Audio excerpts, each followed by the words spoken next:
Hello, good evening, my brother, my sister. Bonjour à mes frères et à mes sœurs qui nous suivent partout dans le monde entier. Et bonjour à l'apôtre qui est avec nous ici. Bonjour Sœur Kenon, ça fait plaisir. Et bonjour l'Église du Dieu vivant à travers le monde entier. Que le Seigneur bénisse mes frères et sœurs. Le sujet d'aujourd'hui est le confinement. Première question. Quel espoir ont-ils nos pasteurs et frères qui sont morts par cette pandémie? Merci pour la question, ma sœur Kenos. Que le Seigneur te bénisse. Et j'aime toujours lire la Bible parce que c'est ça, notre absolu, la Bible. Mes frères et sœurs, là où vous êtes, prenez avec moi Matthieu 16. Je suis maintenant dans le livre de Matthieu 16. Je vais lire le premier verset. Le pharisien et les sadducéens abordèrent Jésus et pour l'éprouver lui demandèrent de le faire voir un signe venant du ciel. Jésus leur répondit, le soir, vous dites, il fera beau, car le ciel est rouge. Et le matin, il y aura de l'orage aujourd'hui, car le ciel est d'un rouge sombre. Vous savez discerner l'aspect du ciel, et vous ne pouvez discerner le signe des temps. Non, c'est ça le problème aujourd'hui avec l'Église. L'Église ne comprend pas dans quel moment le monde passe. Ils ne comprennent pas. Et c'est ce qui était passé au temps de Jésus. Il dit aux pharisiens et aux sadducéens, vous savez discerner le signe du ciel. Ah, un beau ciel, c'est très rouge. Oh, c'est bien. Mais le signe du temps, ils ne savent pas comment savoir. Quel est le signe du temps? C'est ça ce qui est important. Et très très grave aujourd'hui. Quand l'Église du Christ ne sait pas discerner le signe du temps. Bon. Je préférais lire Frère Branham. Et je vais encore que ma sœur, la sœur Kenos, reprend la question. Et Frère Branham va répondre directement. S'il te plaît. Quel espoir ont-ils nos pasteurs et frères qui sont morts par cette pandémie, le coronavirus? L'espoir, Frère Branham, quel espoir que nos pasteurs, nos frères, nos sœurs qui sont morts dans ces coronavirus actuellement, aujourd'hui. Frère Branham répond, prenez avec moi s'il vous plaît, COD, page 667. Frère Branham dit, paragraphe 136. COD, page 667 et paragraphe 136. Frère Branham dit d'ailleurs, qu'est-ce que ça change que je sois en vie ici ou que je sois enterré là-bas? Car si la peine de la mort a déjà été expiée pour moi, je serai là-bas avant tout homme qui est en vie. C'est vrai? Voici ce que je vous déclare des Thessaloniciens 5. Voici ce que je vous déclare par le commandement du Seigneur. Nous les vivants, restés pour l'avènement du Seigneur, nous ne ferons pas obstacle ou ne dévancerons pas ceux qui se sont endormis, car la trompette de Dieu sonnera et le mort en Christ ressusciteront premièrement. Le privilège de ceux qui sont morts, ils ressusciteront premièrement. Voilà ce que nous indiquera que c'est tout proche, vous voyez. Ensuite, nous les vivants, qui seront restés, nous serons changés un instant, à un clin d'œil. Et nous serons tous ensemble enlevés avec lui, à la rencontre du Seigneur dans les airs. Frère Branham continue toujours. Vers le paragraphe 137, il dit 668 pages, toujours. Je suis là.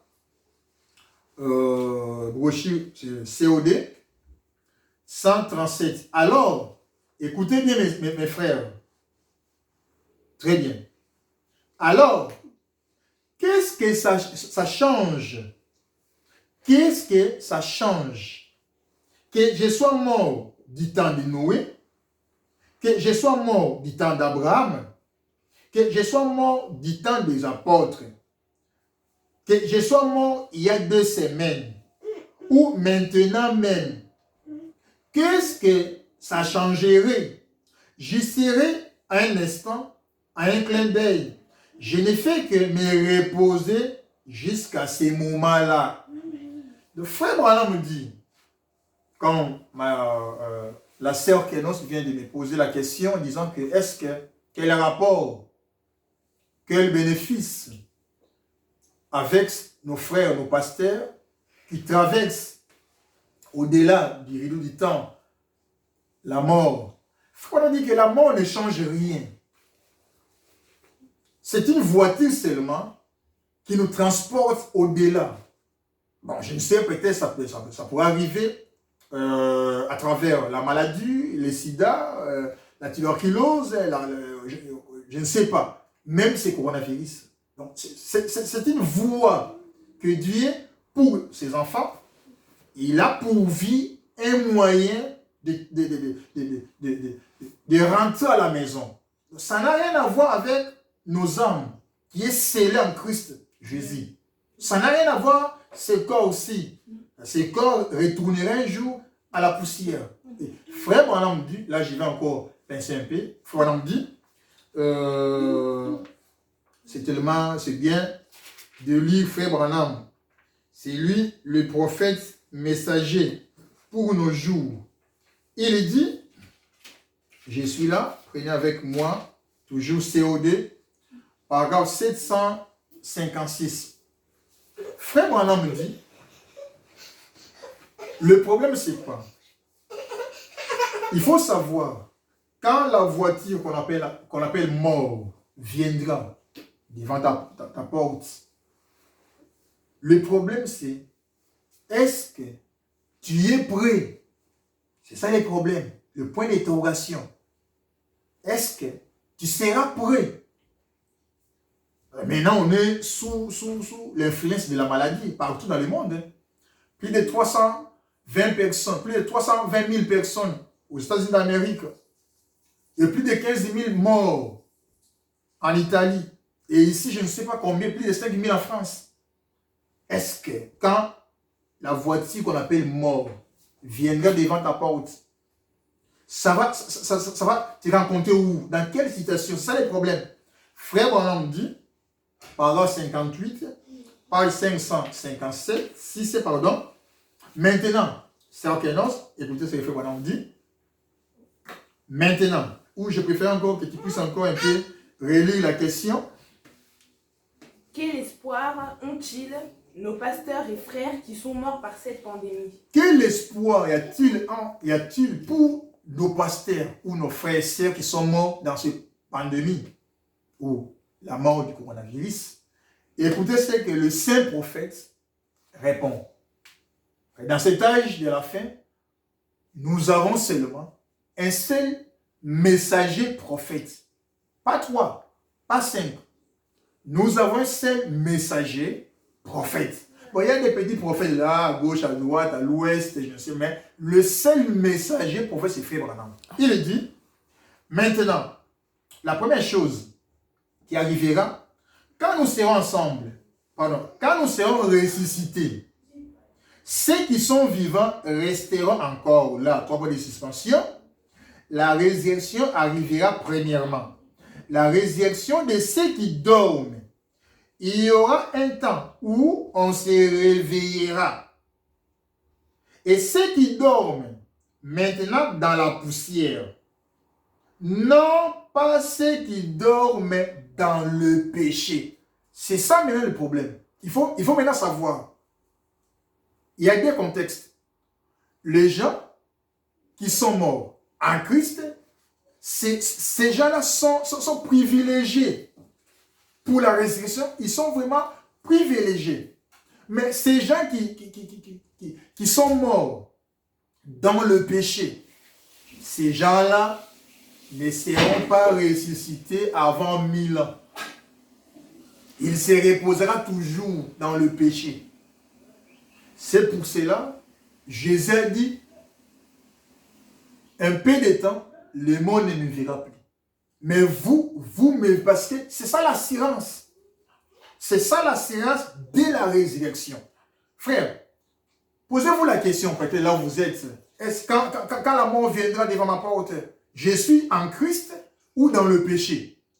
C'est ça la question que tout le monde peut se poser. Nous, les pasteurs, les prédicateurs, les évangélistes, les enseignants, les docteurs, tout le monde, même le président. Quand la mort viendra devant ma porte, est-ce que je serai prêt? Je suis prêt. Je suis prêt pour le départ. Et maintenant, si je suis prêt, quel est le fondement? Je me suis reposé dans quel fondement? Christ ou le monde? Quel fondement? Je vais lire. Frère Branham dit, il continue, que le Seigneur bénisse son saint prophète. Il dit encore, la résurrection arrivera premièrement. La résurrection de ceux qui dorment. Il y aura un temps où on se réveillera. Et ceux qui dorment maintenant dans la poussière. Non pas ceux qui dorment dans le péché. Parce que c'est là, ils continuent à dormir. Ils ne se réveillent pas avant 1000 ans. Mais ceux qui dorment dans la poussière seront réveillés premièrement. Ces corps corruptibles revêtiront l'incorruptibilité dans la grâce du Seigneur, de l'enlèvement. Ensuite, nous régnerons tous. Et quand ils commenceront à se réunir, alors nous les vivants qui serons restés, nous serons changés des corps mortels. Quelle grâce, alléluia. Des corps mortels ne verront pas la mort. Mais tout à coup, il y aura quelque chose qui nous envahira. Et nous serons, et vous serez changés. Vous serez transformés. La puissance transformative du Saint-Esprit. Comme Abraham l'avait été, d'un homme âgé à un jeune homme. D'une femme âgée à une jeune femme. Le frère Branham dit que nos frères qui sont au-delà du rideau du temps, ils dorment avec cette assurance-là de la résurrection. Parce que ce sont des gens, avant la maladie, ils étaient déjà sous couverture de la protection spirituelle qui est Christ.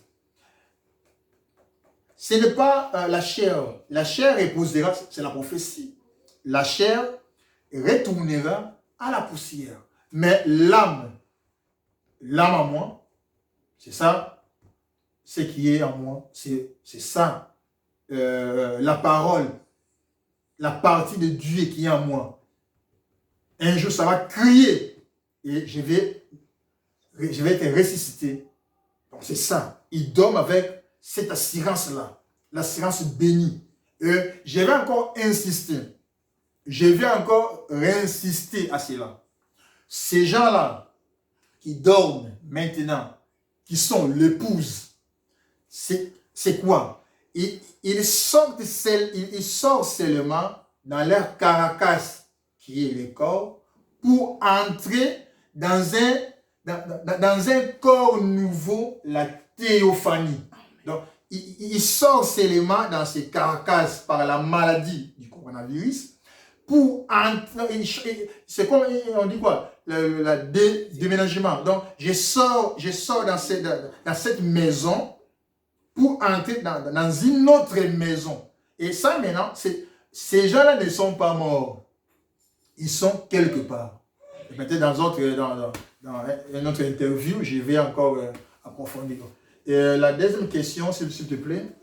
La deuxième question est-ce que le monde a déjà passé par ce temps de confinement depuis l'existence du monde? Oui, le monde a déjà passé dans ce temps de confinement. C'était quel temps? C'était quand Dieu a dit à Noé, se prépare parce qu'il y aura la tempête, il y aura la mort. Noé a prêché 120 ans. Et Dieu a dit, clore, c'est fini. Maintenant, il faut qu'il puisse entrer dans l'arche. Donc, C'est ça ce qu'on appelle le confinement. C'est confiné, donc c'est réservé, c'est caché. C'est ça.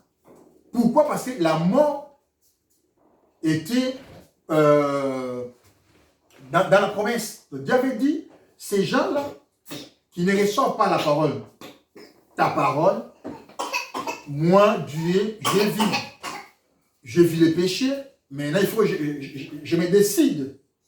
Toi, Noé, entre dans l'arche. Donc, laissez tout entrer. Donc, les confinements là, frères, mes frères et sœurs. Bon, je vois même le pasteur, les églises, tous ces mots-là murmurent. Oh, frère, pourquoi on est confiné? Mais pourquoi? Frère, ce n'est pas quelque chose de nouveau pour nous. Non. Je vais lire. Frère Branham, non. Avant de prendre Frère Branham, j'aime lire la Bible. Lisez avec moi la Bible. Genèse 7. L'Éternel dit à Noé, entre dans l'arche avec toute ta famille, car je t'ai vu comme juste devant moi dans cette génération. 6. Noé avait 600 ans lorsque le déluge frappa la terre.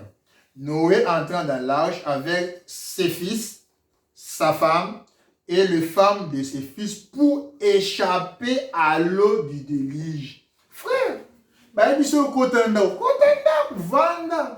pour se protéger. C'est bien pour toi. Et Dieu avait dit à Noé de se cacher. Pourquoi? Parce qu'il y avait le déluge qui était en cours. Il faut prendre la parole de Dieu dans tous les contextes. Dans tous les contextes. Et Frère Branham dit, malgré que Noé était dans l'arche, parce que Dieu avait dit entrer, il a obéi. Une semaine, il n'y avait pas la pluie. Et quand la pluie est tombée, Noé était resté dans ses confinements 40 jours et 40 nuits. Pourquoi? Pour se protéger. Et pour aujourd'hui, on n'a pas, je ne vais pas dire, bon, il faut qu'on puisse entrer dans. Non. L'arche, pour aujourd'hui, c'est Christ. C'est la parole. Donc c'est ça l'arche. On n'a pas une promesse de dire, bon, il faut qu'on puisse monter quelque chose là-bas parce qu'il y aura la pluie. Non, ça c'est déjà passé. Ça c'est déjà passé. Mais Christ, qui est notre arche, c'est le Saint-Esprit. C'est lui qui nous protège. Mais si on vous dit d'entrer dans la maison, de rester, entrer, prier dans la messe, c'est bien, c'est pas mal. Donc je vais lui faire voilà pour un peu avancer. Frère Branham dit, prenez avec moi la prédication. Je sais que mon Rédempteur est vivant. Paragraphe 27. Frère Branham dit, la sœur Kenos, Dieu ne nous a pas créés, vous et moi, juste pour voir s'il pouvait le faire. Il nous a créés dans un but. Donc, nous avons tous été placés ici dans un but. Vous n'avez pas été placés ici simplement pour qu'il y ait un être humain de plus. Vous avez été placés ici parce que Dieu vous a créé dans un certain but. Vous n'avez pas été placés ici simplement pour consommer les aliments que Dieu a fait pour pousser. Vous n'avez pas été placés ici simplement pour vivre dans la maison que l'homme a construite ou pour porter des vêtements que quelqu'un a confectionnés. Vous avez été placés ici dans un but précis. Peu importe combien petit vous êtes, combien grand vous êtes, combien important vous êtes, ou combien insignifiant vous êtes, pardonnez-moi, vous avez été placé ici pour accomplir un but. Paragraphe 30. Prenons par exemple le cas de Noé. Dans la Bible, un déluge était survenu et toute la terre avait été détruite.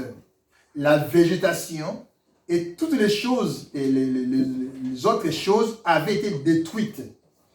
Tout sauf Noé et la sémence qu'il avait emportée dans l'arche. Frère Branham dit ici, paragraphe 32, il dit, quelle grâce, paragraphe 32. Alors, nous voyons que dans les jours où le monde entier allait être détruit par les déluges, Dieu avait fait des préparatifs. Des préparatifs dans quel but? De préserver son dessein. C'est ce qu'il a fait du temps de Noé. 33. Il le fait encore aujourd'hui. Il a fait des préparatifs afin de préserver son propre dessein. Il préservera une église. Avant la maladie, Dieu nous a déjà préservés, protégés. Il préservera une église. Il préservera un groupe de gens. Il préservera des sujets pour son glorieux domaine que la mort ne peut détruire. Et nous savons bien que c'est par la foi que nous croyons ceci. Mais la résurrection produit un solide fondement sur lequel repose notre foi. Rien ne peut détruire cela. Comme l'a écrit une fois le poète. 44. Quelle assurance! Sur ces rocs solides, la résurrection de notre amoureux béni, le Seigneur Jésus, rien ne peut détruire cela. Cela a été planté, c'est la sémence de Dieu. Le but de Dieu, c'est de nous donner le Saint-Esprit. Donc, c'est ça. Je pense que le confinement, peut-être c'est le français qui nous dérange un peu. Le confinement, ça veut dire à Lingala, Kobatama, Kobombama. Et bandi nango depuis le temps, il y a Noé. Noé, à mon avis, il louait Zoya, nous avons dit ça que Batama, Bombana. Bisope, le losobi qui to Batama, Ndekolanga, Batama, Bombana. C'est très simple, c'est caché pour se préserver. Mais je sais que l'assurance, ce n'est pas la maison, non, l'assurance c'est Christ qui est notre protection. Donc, je pense que j'ai répondu à la question de la sœur Clémence. Troisième et dernière question. Est-ce qu'il y a la différence entre le temps de Noé et nos jours? Non, je ne pense, je crois pas, parce que au temps de Noé, Dieu avait ordonné à Noé. C'est lui qui était le prophète. Dieu a dit à Noé, je vis le péché, je vais détruire ce monde. Toi, Noé, je te donne une vision de construire quelque chose pour te protéger. Et malgré le temps de Noé, il y avait des gens qui étaient tellement instruits, intelligents comme de ces jours-ci, et les gens qui ne croyaient pas à ce que Noé disait. Or, Dieu, par son amour, par sa prédestination, par son élection, Dieu voyait seulement Noé et tout celui qui était en dehors de ce que Noé prêchait. Tout celui qui ne croyait pas Noé, parce que Dieu avait mandaté le prophète Noé. Peut-être, je ne sais pas, il y avait d'autres églises, d'autres prédicateurs, d'autres chrétiens, baptistes, au temps de Noé. Dieu ne le voyait pas. Dieu voyait seulement les prophètes Noé. Frère Kalak, est-ce ces gens-là, du temps de Noé, n'étaient pas le fils de Dieu? Oui, ils étaient des fils de Dieu. Mais Dieu, par sa prédestination, il sait qui va croire les prophètes et qui ne croit pas à ces prophètes-là. Donc pour Dieu, ce n'est pas le nombre, c'est la qualité qui compte. Dieu voyait Noé, sa femme et ses enfants. C'est le nombre. Mais les gens voyaient la qualité, la quantité, le nombre. Et là, on est... frère, vous dites n'importe quoi. D'autres églises ici, Dieu, vous pensez que Dieu ne connaît pas? Dieu ne connaissait pas d'autres églises. Il ne connaissait seulement Noé. Même les gens au temps de Moïse, Dieu voyait seulement le prophète Moïse. comme modèle. Parce que la Bible dit, Amos 3,7, la parole vient au prophète. Point. Il n'y a pas de raisonnement. Il faut nous dire que ceux qui détruisent les gens aujourd'hui, c'est le raisonnement. Les gens veulent raisonner à la parole de Dieu. La parole de Dieu, on ne peut pas raisonner à cela. Non, non, non, non, non. Ce qui était au temps de Noé, la Bible nous dit, ça va retourner à ces jours. C'était quoi? Les gens étaient égoïstes, ne croyaient pas Dieu, repoussaient les prophètes, repoussaient la parole, repoussaient le Saint-Esprit, créaient Christ. Donc Christ, et je vais encore mettre un petit point là.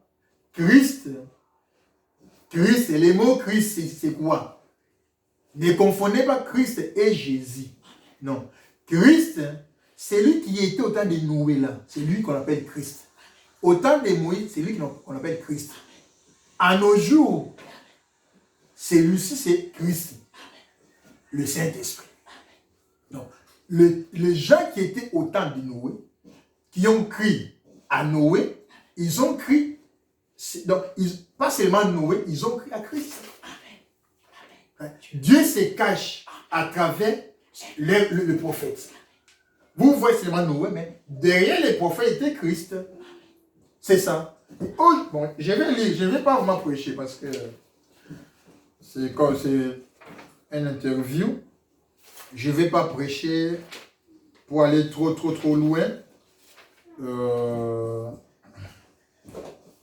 Frère Branham, que le Seigneur vraiment,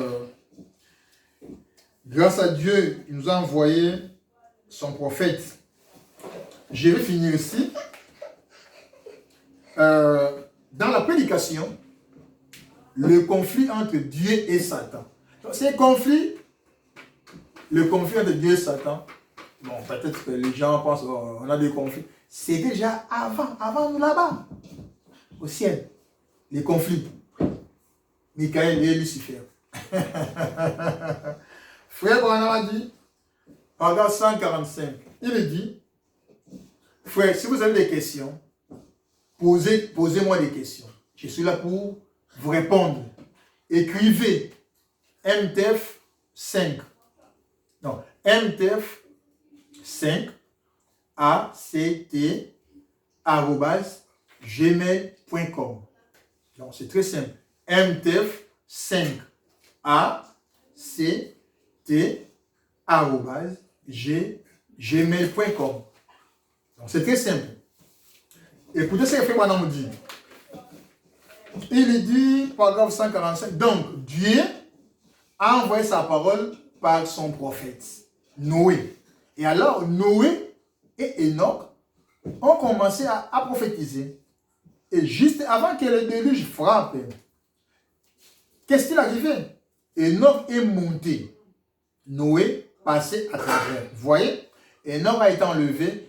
Le signe de Noé, c'était d'observer Enoch. Frère, comme on est là, on est un peu un groupe séparé, un peuple mis à part, séparé. Vous, peut-être vous dormez, mais nous, on ne dort pas. On cherche maintenant quels sont les signes que Dieu avait prophétisés par la bouche de Malachie 4. On lit. Donc, même le coronavirus pour nous, c'est l'un des signes, c'est l'un des événements. C'est ça. Ce sont des signes scripturaires que Dieu avait prophétisé, le fléau, la maladie. C'est ça. Il dit, le signe de Noé, c'était d'observer Enoch. Quand Enoch a disparu, alors Noé a su que le déluge était proche parce qu'il y avait des yeux fixés sur Enoch. 146. Or, Satan, à cette époque, il a établi le même système que dans le jardin d'Éden. Raisonner contre la parole. C'est ça les problèmes. Frère Branham nous dit, or, Satan, à cette époque, il a établi le même système que dans le jardin d'Éden, raisonner contre la parole de ses prophètes. Même chose. Donc, Satan a établi son système là. Il n'avait plus affaire à une ou deux personnes, il avait affaire à 2 milliards de personnes. C'est juste. Les gens aujourd'hui, ils raisonnent contre la parole. Ça, c'est le raisonnement. Les gens veulent raisonner. Ils veulent raisonner contre la parole de Dieu. Oh là là, c'est grave. C'est grave. Je pense que j'ai fini. J'ai un cantique que je voulais chanter avec Kenos. Je vais regarder au loin, au-delà du Jourdain. Je demande mes condoléances vers les familles qui sont en deuil, les frères et sœurs, partout dans le monde entier, aux États-Unis, ici en France, au Congo, en Afrique, partout où la maladie du coronavirus a déraciné les gens, les familles. Je pense que Dieu, il est là pour consoler les familles en question qui sont éprouvées vis-à-vis de cette maladie. Donc, j'ai préféré chanter pour mes frères en Christ. J'ai préféré, si on finit, que Nos me donne l'espace, je vais chanter pour les familles là. Merci à Apôtre Kala qui est avec nous ici. Puis merci aux frères et sœurs qui nous ont suivis partout dans le monde entier. Mes condoléances pour les familles qui sont dans le malheur aujourd'hui. Et merci aussi à ma mère qui est derrière le caméra. Que Dieu te bénisse. Puis n'hésitez pas à partager, à commenter et à aimer pour nous soutenir. Et je pourrais laisser la parole à Apôtre Kala. Merci, la sœur Kenos, que le Seigneur te bénisse. Et partagez vraiment la vidéo, s'il vous plaît, partagez. Et si vous voulez me téléphoner, c'est 0033 7 5 38 29 073. Donc, je vais chanter pour le bien-aimé. J'ai regardé au loin, au-delà du Jourdain. Viens m'amener à la maison.